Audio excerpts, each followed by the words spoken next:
In today's episode of the Pathmark Presents podcast, I have an interesting guest here with me today. I'm with Chantelle Campbell. She's sailing over as the director of marketing at Granify. And at Granify, they're basically doing some very interesting things. If you look on the website, they're basically stating that in 21, Granify created 650 million in revenue for their partners, right? So the automatically increased digital revenue, that's what they're all about. And now we want to really figure out who are they supporting? What are they actually getting out of Granify? But also how Chantelle is thinking about growth for the company. So welcome to the show. Thanks for having me. Of course, yeah. So maybe give us a quick overview. What is Granify all about in your own words? Yeah, for sure. I would say what Pathmonk does for B2B organizations is kind of what Granify is trying to do for B2C organizations. We largely work with e-commerce retailers. And I always say that we are trying to create the same experience that a shopper would have if they go into a store on our partners' e-commerce stores. Mm-hmm. Yeah, so tell us a little bit more. What does that experience look like? Like, what is it? What do people experience on the pages? Yeah, so for me, it's very much creating a personalized buying journey. So if I go into a retail store and I'm looking at blue shirts, a sales associate might be like, oh, I see you're looking at blue shirts. We have some blue shirts over here that just came in. Or if I'm looking at sale items, they might be like, oh, that sale ends today. We don't want you to miss out on that. Just so you know. So providing that same level of personalization based on a shopper's digital body language that you would get in person based on your real life body language. Very cool.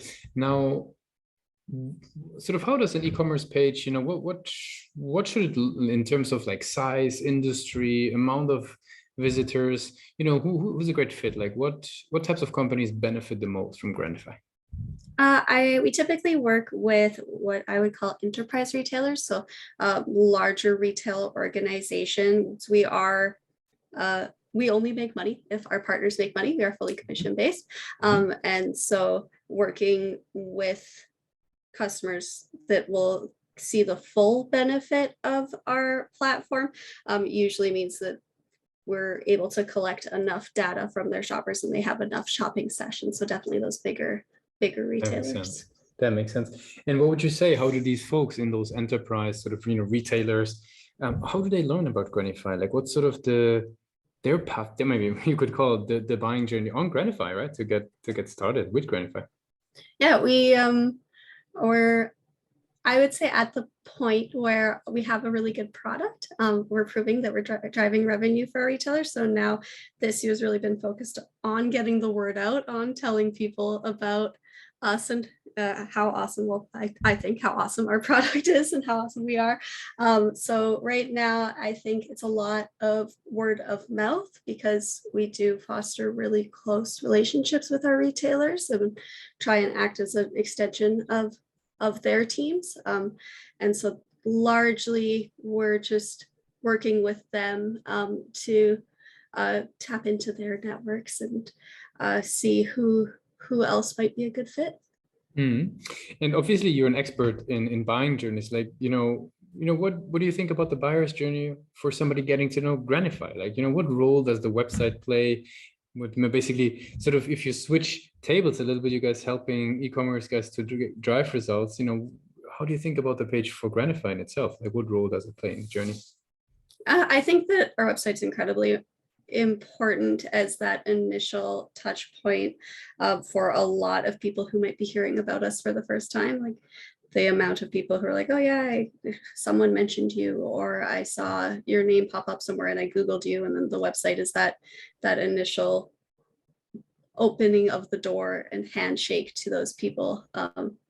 You're hopefully putting your best foot forward with the website. So that's, yeah, I think it's central to our marketing strategy. Very cool. Yeah. So we talked a little bit about what you guys are doing, right? We talked about how you're thinking about growth as a marketer. Maybe since this is a podcast from marketers for marketers, what I would be curious about is just to learn much more about yourself, right? So basically, maybe tell listeners a little bit like what does an average day look like? What are sort of, the different streams that you got to be working on? How many projects are running at the same time? Maybe tell folks a little bit about sort of the daily life of a marketer at Granify. Yeah, we're, like I said, just really starting to get the word out about us. When I first joined Granify 8 months ago, we were a team of 2, and now we are a team of 7. So small and mighty still, but growing pretty rapidly. And for us, it's really been focusing on getting all of those spokes to the marketing wheel built out and humming, kind of just taking it one project at a time. So whereas a couple months ago, building out a social media strategy was the focus, now we're diving into like building out our newsletter segmentation and then paid campaigns on the horizon. And so really just trying to get all of those individual pieces that a marketer has in their toolkit that are so important up and running and communicating with each other effectively. I see. No, that makes sense. And you personally, as a marketer, when you work between social media, newsletters, strategy, the website, and so on and so forth, how do you personally like to educate yourself? Like, what's sort of your go-to places? What's maybe platforms, groups, peer groups that you like to participate in? Personally, I am a newsletter fiend. Like when I start my day, I usually have 20 to 30 like emails in my inbox to skim through. I think, and as wide a variety of sources as I can get, everything from like retail brew to, e-marketer, to fast company. Gosh, there's so many. I feel like I maybe should trim back, but I really like just getting those quick snippets and then being able to dive deeper into topics as they seem interesting. That and being perpetually online through things like LinkedIn and Twitter helps you keep a finger on the pulse a bit too. Very good. As we get to know a bit about your journey, I would love to sort of, throw a couple of rapid fire questions at you as we slowly moving towards the end of the interview. Are you ready for those? Sure. What is the last book that you read? The last book I finished was Build by Tony Fadell. I don't know how to pronounce his last name. It's very good. Not specifically marketing related, but I personally think it's a must read for anyone in the startup, scale up, entrepreneurship business space. Is very compelling. And then I'm currently reading My Best Mistake by Terry O'Reilly. I'm Canadian and he's a Canadian marketer. And it's a bunch of anecdotes about people who made mistakes that actually turned out to be exactly the things that they needed, which is very, very cute. What's the one single thing that your company is focused on the most at the moment? I would say definitely that growth piece, though, in a variety of ways. Like in addition to getting our marketing up and running, we're also working on more outbound strategy, and then adding new products or product segments to our product lines to help meet more needs for our existing customers as well as for our potential customers. If there would be no boundaries in technology, what's the one thing that you would fix for your role as a marketer today? No boundaries. Everything possible. You got a magic wand. Yeah. The ability to see the future would be really great. I feel like as marketers, we're like trying to keep our finger on the pulse of trends and changing consumer behaviors, and everything shifts so quickly and it's only going to get more quick. So like, if someone had a crystal ball that I could borrow to help do that would be good. That would be great. What's the last thing that kept you awake at night about the company?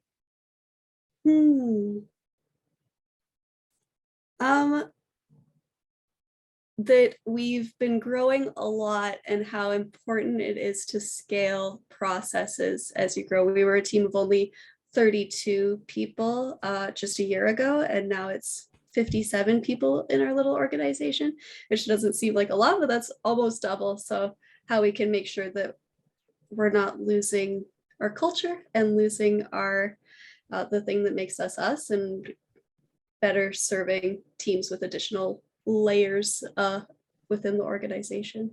And that makes a whole lot of sense. Now, if you would, as the last question of the rapid fire questions before we wrap up on the product today, if you would do a bit of time travel, right? And you would go back, let's say we go back, let's say quite a while, we go back to formal education, right? You head out of formal education into the world of growth and business and marketing and copy and all of it. What's the one advice that you would give yourself for your journey? I'm just imagining young Chantelle fresh out of a Bachelor of Commerce and Marketing. Probably to take learning into my own hands.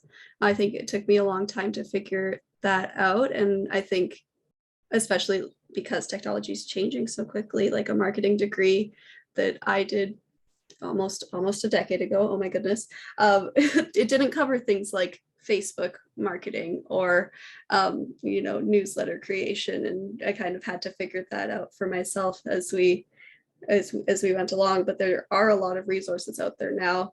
Like you have your Udemy and Coursera and LinkedIn Academy or HubSpot Academy, and like you can just dive into the topics that interest you and no one's stopping you from doing that. That makes a whole lot of sense. So now I would love to wrap up a little bit on the product, right? So giving it a summary for people that are, wrapping their head around the product. So maybe if you could tell them, right, somebody who hasn't really heard about Granify, like what can they do on the website? Why is it different? And why do e-commerce, so your large retail e-commerce, use it on their pages?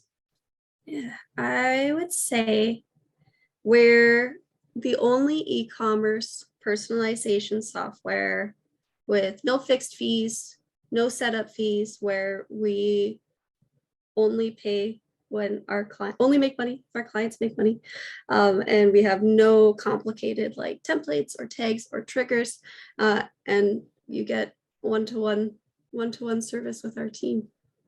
That's kind of cheesy, but that's what I'm going to go with.